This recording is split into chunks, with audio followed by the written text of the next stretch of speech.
ભાવનગર મહાનગરપાલિકામાં મોટા પાયે બદલીનો હુકમ. કમિશનર એન.કે. મીનાએ બદલીના હુકમો કર્યા બહાર. કુલ 79 અધિકારી અને કર્મચારીઓની બદલીઓ. વહીવટી સરળતા માટે વર્ગ 2 અને 3ના કર્મચારીઓની બદલીઓ.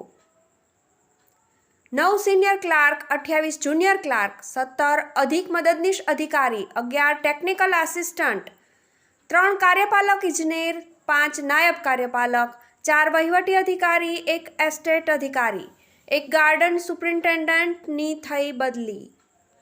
લાંબા સમયથી રોડ વિભાગમાં ફરજ બજાવતા કાર્યપાલક ઇજનેર રવિ લિંબોલાની આખરે થઈ બદલી.